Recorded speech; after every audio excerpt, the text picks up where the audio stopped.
此时冯保正在禀报益州王游街的情景。皇上，京城的百姓都在声讨益州王的不是呢。老三是什么反应？皇上，益州王现在和百姓们对骂起来了。此时太子带着楚玉红来到了殿外，就听到了皇上的大笑声。红弟，你先等着，我进去和父皇说说。放心，父皇现在很高兴，那一会儿见你的时候也顺利些。楚玉红心想，皇伯父这时候高兴，对我们益州王府可不是好事啊。还劳烦太子哥哥帮我美言几句。放心，你是你，你父王是你父王，我分得清的。太子安慰了楚玉红之后，就快步上了台阶。皇上知道太子求见，立即就让人把太子请了进来。儿臣参见父皇。伤口严重吗？父皇，儿臣无事，伤口不深。当时要不是红帝救了我，儿臣真见不到父皇了。红帝？就是益州王府的世子，这次多亏了红帝，是他不顾危险替我挡刀的。看来你对老三家的孩子印象还不错呀。父皇，红帝确实是很聪明，他现在就在殿外等着见你。皇上无奈地看了一眼儿子，太子还是缺少历练呀。好，朕知道了，你也受伤了，回东宫养伤吧。还有，也去看看你母后，她也很担心你。是，父皇，孩儿告退。太子离开之后，楚玉红就被招了进去。楚玉红规规矩矩地给皇上行了一个大礼。草民楚玉红参见皇上。皇上看着地上跪着的小孩，心中五味杂陈。老三怎么会有如此聪明的后代？要是这份才智给了太子多好啊！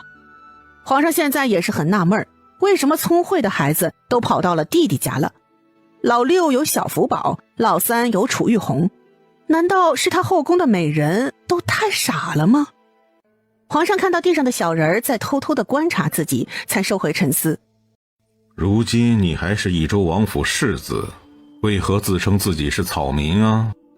皇上，我父亲被其幕僚苏先生陷害，做出了大逆不道之事，草民今后不敢再称是王府世子。皇上听到楚玉红一口一个草民的，心中又是可惜。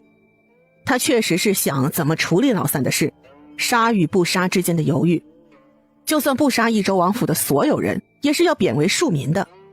皇上想到先帝那时候对待太子的后人可是手段狠辣，他很想效仿，但心中不乏顾虑。楚玉红见到皇上久久无言，试着开口：皇上，草民有个提议，恳请皇上听听。哦，你想和朕谈条件？皇上，草民不敢。就是草民的弟弟只有3岁，还什么都不懂，草民母妃平日也不知道父王做的事，恳请皇上放过母妃和幼弟，草民愿意说出父亲藏匿起来的军队位置。皇上的心一颤，狡兔三窟，他着实是害怕老三暗中藏起来的人。哦，你知道你父王的心思？是，草民父亲确实是有那不切实际的妄想。皇上被楚玉红那句妄想说得很开心，老三就是妄想，哼，还想取代他当皇帝，简直是做梦。哼，你只想你母亲和弟弟，你自己就不想活命了？皇上，我想活，我比任何人都想活。每日在益州王府见到我父亲执迷不悟，被那个苏先生耍得团团转，草民也是急得很。奈何草民年龄太小，父亲从不肯听草民的意见。父亲就是个傻的，没有主见，被旁人恭维几句就完全信任苏先生的话，以至于现在酿成大祸。草民不敢给自己和父亲求情，只希望皇上能饶了幼弟和母亲。抬起头来，你说你父亲完全是受到了苏先生的挑拨，有什么证据？或许这就是你父亲的意思呢？朕不相信他一个小小的幕僚就有这么大的权力。回皇上，这也是草民的疑惑。草民觉得苏先生的来历不简单，他是2年前来到父亲身边的，很快就得到了父亲的重视。父亲平时有任何拿不定主意的事，都会请教这个苏先生。况且这次我发现，苏先生假传消息之后，人就消失了。同时，王府的府兵中也有人消失了。草民猜测，这苏先生绝不简单，他的人或许已经渗透到了父亲的私兵中。楚玉红已经开始转移矛盾了，逐渐把话题引到了苏先生这里，这样他们益州王府的责罚就能少一些了。拉出来一个共同的敌人，转移皇上的目光和怒火，他们一家才有可能活命。他还要在皇上见到父亲之前就把底牌亮出来，最好就是谈好条件，防止皇上被父亲激怒，一下子砍了他们一家的人头。现在见到皇上被成功的转移了注意力，楚玉红松了一口气。皇上的态度松动，看来母亲和弟弟的命暂时保住了，剩下的就是再接再厉，逐渐立功，争取保住他和父亲的命。皇上听到楚玉红这么说，也重视起来。想到前些日子袭击荣王府的第三方势力，还有沈妃那句针对所有楚家皇室的局，皇上没由来的心中一跳。老三这人虽然可恶，但身上也流着楚家的血，也是楚家人。哈，那人还真是好算计啊，心思也够缜密的。这是算准了他和老三的过节，不论结局如何，损失的都是楚家皇室之人。苏先生的人有多少？草民也不知道。皇上，草民和父亲死不足惜，现在当务之急是不能让益州的那批人马被人利用，防止他们被苏先生骗了去，做出危害大禹朝之事。你怎么知道你父亲藏匿军队的位置？父亲不是细致之人，况且我又是小孩子，还是王府世子，想要知晓一些消息还是很容易的。何况父亲的手下也不是全然都喜欢苏先生的。好，朕答应你，饶了你弟弟和母妃的命，作为交换，你告诉朕老三私兵的消息。草民谢主隆恩。皇上看着地上的小人儿，还真是不简单。罢了，亲口承认，怎可反悔？行了，你先把位置在哪儿都写出来吧。是，皇上。楚玉红站起来，把益州王藏兵图的位置都写了出来。皇上看到上面的位置满意了，因为那上面的位置有的是他知道的，这说明这孩子没有说谎。玉红，你很好，比你父亲识时务。皇上，我父亲冲动易怒，能当个王爷都是祖上蒙印，三生有幸能和皇上成了兄弟，但他真的当不了天下之主。哦，你也这么觉得？我每日防止父亲做蠢事，也是心累得很。皇上想到小福宝批评老三蠢，现在老三的亲儿子也说他蠢，老子和儿子都说他蠢，老三还真是可悲呀。皇上，草民愿意和皇上的人一起去益州收缴那些私兵。啊？你真的愿意？草民愿意，草民愿意为黄伯父分忧，毕竟都是大禹朝的士兵，草民想把损失降到最低。红儿，你很不错。很快，皇上就发了好几道圣旨，8岁的楚玉红也跟着离开了京城。益州王被关在天牢中，等着见皇上呢。可是左等右等，就是不见皇上来见他，这让益州王气得不得了。本来他还想在临死前刺激刺激皇上的，现在连人都见不到，除了憋闷之外就是愤恨，真是太不把他当回事了。难道他就不怕自己藏起来的人马？益州王是不知道，他的好大儿已经拿着这份底牌谈了条件。沈妃生产完之后有了药剂的作用，他已经可以灵活下床了，因此白日的时候他都是把人赶出去，然后再自己进入到空间实验室中开始研制药物，主要是针对小福宝身体修复的药剂。因为有了脐带血，加上从前研究药剂的经验，沈妃的成果也是很快的，只用了10天的时间，沈妃的药剂就研制出来了。虽然还有完善的空间，但小福宝最近的状态不好，沈妃也不能等了。很快，沈妃拿着一个大针头出了实验室，直接落到了床上。李嬷嬷，快去把小福宝抱过来。哎，好嘞，我这就去。小福宝是被徐慧抱着进来的。娘，徐慧，你把小福宝放下，你先出去吧。是，王妃。仔仔，快过来。小福宝看到沈妃笑得开心，但他手上那尖尖的东西有点吓人呢。仔仔，快过来，娘给你打针。打针？仔仔，这是娘研究出来的新药，主要就是治疗你的病的，只要打几天针，你很快就弄好了。真的？娘什么时候骗过你啊？小福宝一想也是，他向沈飞走了过来，然后伸出小胳膊，来，仔仔，忍着点，一会儿就好了。沈飞拉过小福宝，开始扒他的裤子。娘，你干什么？屁股肉多，别打这里，你放心，就疼一下。小福宝还在挣扎，沈飞直接打了他屁股一下。老实点儿，药很珍贵的。小福宝也想到了，这药是因为弟弟们来了才有的呢，于是也不挣扎了，任由沈飞给他打针。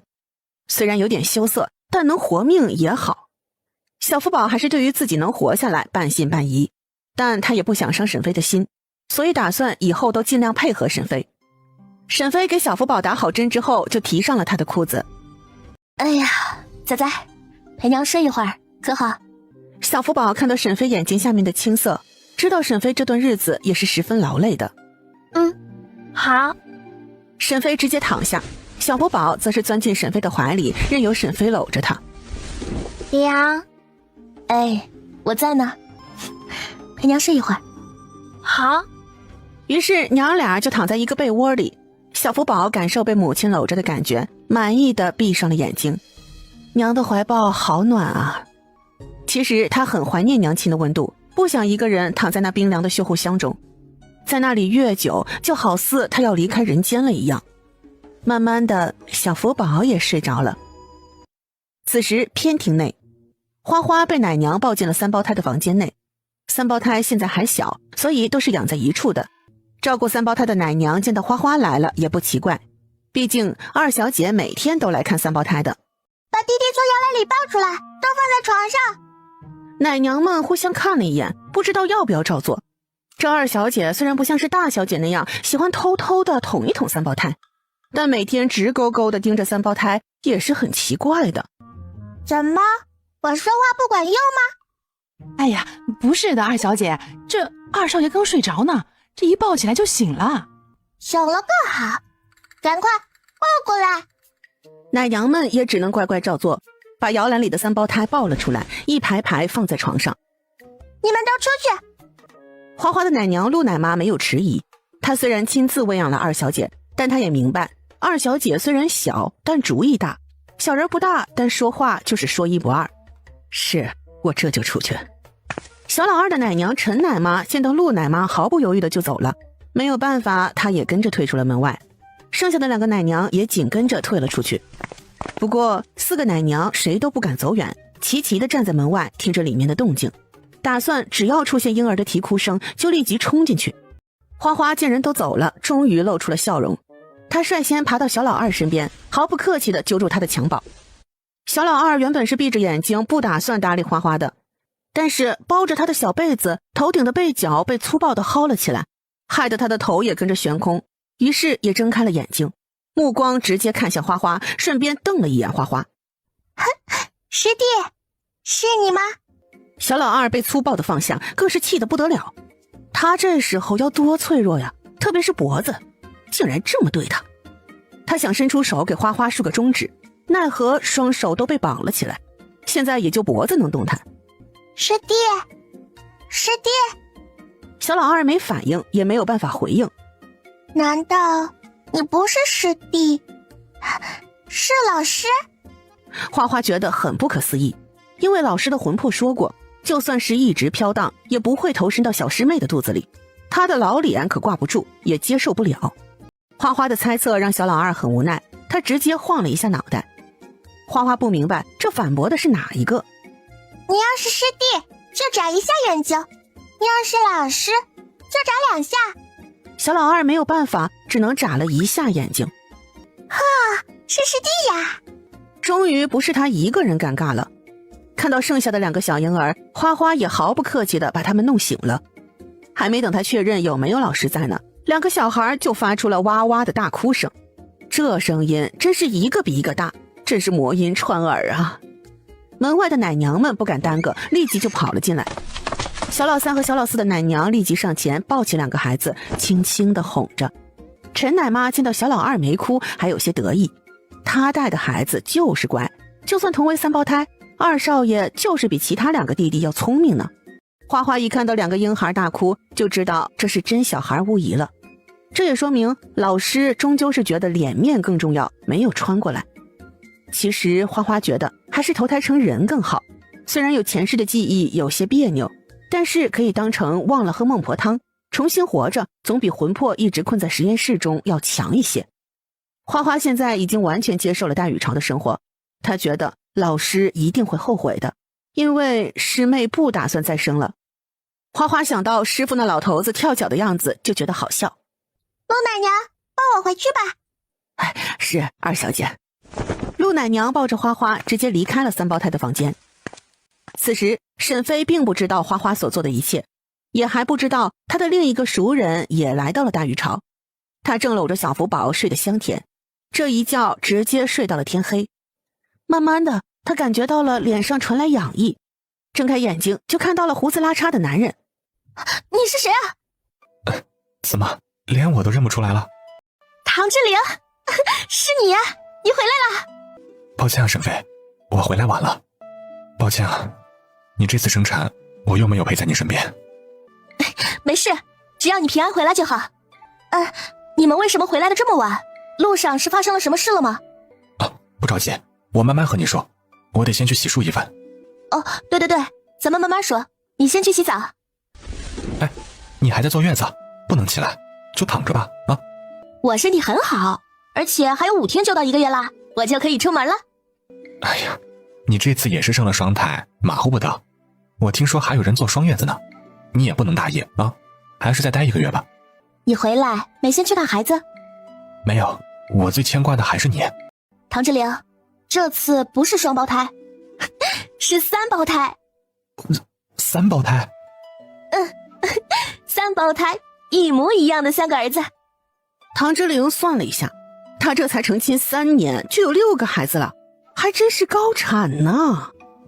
荣王府有了唐志玲的回归，整个王府都是喜气洋洋的，府中的下人也是充满了干劲儿，毕竟他们的男主人回来了。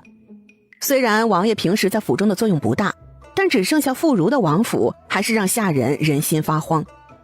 唐志玲洗了热水澡，并且还把大胡子都剃了下去，人又变成了年轻俊俏的郎君。他回到房间的时候，小福宝也已经醒了。唐志玲刚才回来的时候就光注意沈飞了，都没有看仔仔。他快走几步来到小福宝身边，把他抱了起来。仔仔，有没有想我呀？唐志玲失踪没有消息的时候，小福宝确实是担心了，担心她出了意外，担心她和自己都离开娘亲，那娘亲一定会受不了的，还有他们的家也将不再完整。小福宝放下别扭的心理，第一次主动亲近唐志玲。他伸手搂着唐志玲的脖子，小脑袋搭在唐志玲的肩膀上。唐志玲能感受小福宝的依恋，内心高兴，这是他的第1个孩子，也是一起生活最久的孩子。他和后出生的5个孩子是不一样的，他是自己的长子，感情自然不一样。仔仔，你也瘦了，以后要多吃点饭才能长高哦。小福宝再次发出小奶音儿，轻轻地哼了一声。唐志玲轻轻地拍着小福宝的后背，虽然她的声音很小，但唐志玲还是听到了。沈飞听到小福宝那像小猪一样的哼唧声，笑了出来。自己的崽崽就是可爱呢。荣王府明月轩，邓王妃见到楚静怀回来的时候，高兴地奔了过去。皇爷，皇爷！楚静怀见到王妃这么情绪外露，也没有像是从前那样嫌弃，觉得有失体统。他也瘸着一条腿快步走过去，回抱住邓王妃。我回来了。楚静怀曾经的后院美人和侍妾可是不少的，他不觉得王妃有多特殊，顶多只是他的正妻罢了。可是到了生死关头，楚静怀能想起来的女人只有邓王妃，只牵挂她和小世子。楚静怀那时候就发现了，他对王妃的感情是不一样的。邓王妃被楚静怀紧紧地抱着，怔愣片刻，随后就明白过来。邓王妃终于笑了出来，她等到了，不是吗？两人紧紧相拥，虽然没有话诉衷肠，但绝对是真情流露。荣王府的2家人喜气洋洋的，皇宫中的气氛确实不太好。此时北静王和蔺策正在和皇上禀报，吝策虽然是荣王府的人了，但皇上召见还是必须要来的。唐之陵等人回京，皇上已经接到了消息。考虑到沈妃的情况，皇上准许唐之陵先回家见妻儿，但路上耽搁这么久，还是要向皇上交代清楚的。北静王仔细说着当时的情景。皇上，臣回来途中也是遇到了一队人马，那些人虽然穿着我朝军中的衣服，但臣觉得他们身份有问题。哦，那些人可有抓起来？那伙贼人很顽固，交战的过程中我们双方都有伤亡，除了几个活口，剩下的都死了。那些人都很固执，要不是臣及时卸掉他们的下巴，他们被抓的时候就服毒自杀了。皇上，这些人绝对不是普通士兵，臣自认对手下的士兵不错，但他们被俘的时候想的也是投降，很少会这么果决服毒自杀。皇上，那些人更像是被精心培养的暗卫，只是投身到了军中。皇上一下子就想到了楚玉红说的那个苏先生，想必那些人是接到了消息，从老三那边逃出来的，只不过是运气不好，又遇到了北静王和吝策两伙人。不错，有活口就好。皇上满意地看着北静王，他觉得北静王也算是他的福将了，那伙人一定是那个苏先生的人。经过2次的损耗，苏先生的人剩下的想必不多了。皇上想得不错，苏墨尘现在就在骂娘。他也是没想到，最后那批人还没和他会合，就倒霉催的碰上了北静王。该死，全都该死！公子，小心您的手。给陈家送信，我不管他用什么办法，一定要把那几个活着的人给灭口了。公子，以陈大人如今的地位，还会听公子的吩咐吗？这时候想下船，晚了。是，属下这就去办。快去快回，安排好之后，咱们立即离开。是，公子。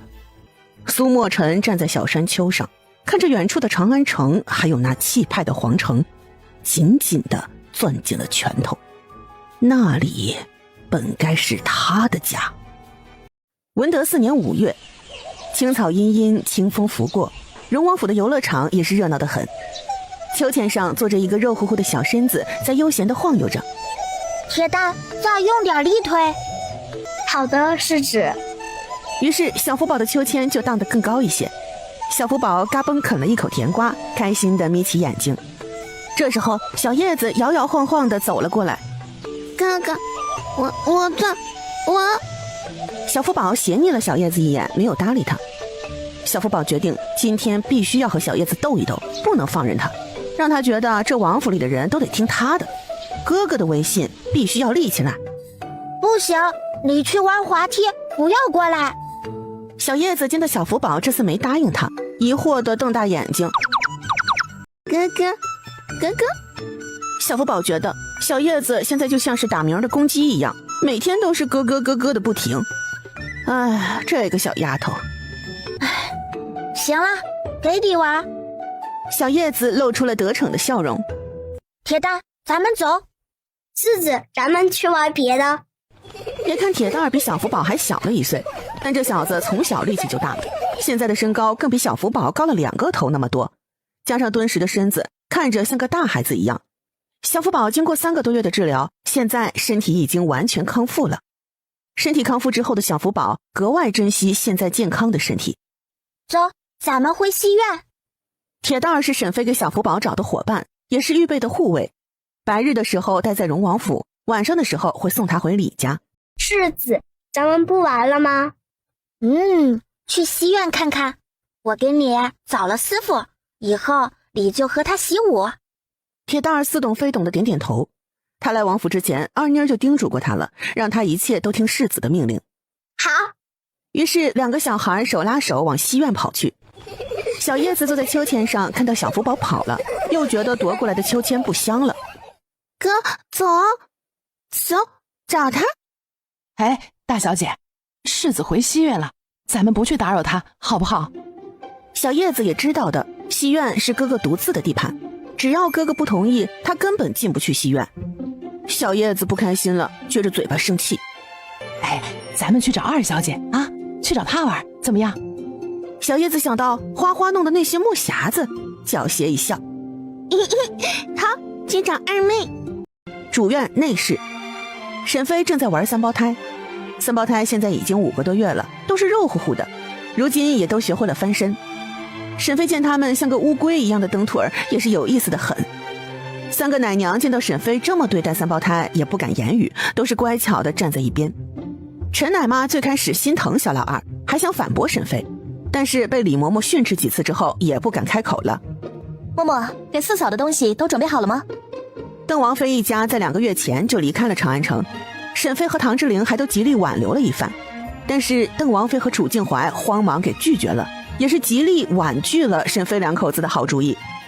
邓王妃现在算是沈飞的好闺蜜了，沈飞在大禹朝终于是找到了第一个好朋友，因此在接到邓王妃怀孕的消息之后，沈飞就给邓王妃准备了一些好东西，最多的就是补品，适合孕妇吃的东西。王妃都准备全了。那就好，派人立即给上州送去。是。这时候就听到外面的人禀报，王妃，北境王府的小公子们全都来了。8个全都来了？是的，王妃，北境王府的下人说什么了？吞吞吐吐的。北境王府的人交代，这是北境王的命令，说是送小公子和小姐来荣王府和王妃培养感情，让他们从小和王妃亲近一些，还交代要是王妃喜欢几个弟妹，还什么？还可以住几天。啊，还住几天？他自己家就这么多孩子呢，现在又送来了8个，他是疯了才会留下他们过夜，他恨不得现在立即把人打包给送回去。把人送到游乐场，把小福宝和花花他们叫出来，让他们去陪几个小舅舅和小姨母玩。是。李嬷嬷，你吩咐一下，让王府的下人都精心一些，好好照顾那几个。是，老奴亲自去交代。好，去吧。这时候彩霞又急匆匆地跑了进来。王妃，宫中的4皇子和4公主来了。沈飞的太阳穴突突地跳。得了，他这儿成了娃娃军团了，最大的就是4岁的小福宝了，剩下的都是3岁2岁的小娃娃。皇子和公主来了，不敢怠慢，于是沈飞吩咐道：陈奶娘，你们抱着3胞胎和我一起去游乐场吧。沈飞这一刻突然觉得这儿童游乐场建得有些多余啊，按照现在的速度，来他家的孩子只会越来越多。沈飞刚出院子就听到了哇哇的大哭声，沈飞一听就知道是谁了。走，先去看看小叶子为什么哭了。花花和小叶子都在主院，但房间距离正屋有些远。沈飞刚走过去，小叶子见到沈飞来了，立即告状：娘，妹妹打我。你还有脸告状？我的盆子都是你打翻的。花花指着木头盆子，那上面都已经长出了绿色的小苗苗，现在一个个的都断了。沈飞一见立即就明白了，他可知道花花多宝贝这些小苗苗，这都是从空间实验室里拿出来的种子，都是师姐从前研究好几年的成果。小叶子，你说是不是你打翻的？娘，我不是故意的。哼，你就是故意的！屋子里这么多能玩的，你偏偏来掐我的幼苗。小叶子疑惑地看着小幼苗，草，都是草。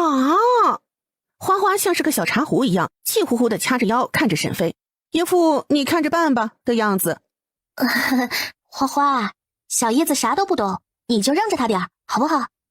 花花气呼呼地把头扭过去，就看到了幸灾乐祸的小老二。小老二才5个月，但现在看戏的表情意味十足。花花白了小老二一眼，扭过头伸手拉住小叶子的手。哼，我告诉你，这是最后一次，你以后不要来我的房间，明白吗？好，听妹妹的，记住你的保证。哼！花花可是忘了，小叶子哪有那个记性啊？嘴里答应的顺溜，做不做那可是2回事了。好了，走吧，去游乐场。4皇子和4公主来了，还有你小舅舅们也来了。太好了，去游乐场。花花则是小心地看了一眼自己的花盆，想到那么多小孩，头疼得很。我不去了。沈飞看到花花心疼地看着花盆，立即吩咐道：李嬷嬷，单独拿出一个院子放2小姐的这些植物，没有她的命令，任何人不准进去，明白吗？哎，好的，王妃，老奴记得了。花花听到沈飞这么说，终于是满意了。现在可以去了吧？走吧，去看看那些小屁孩。沈飞笑了笑，于是带着自己生的5个孩子一起去了游乐场。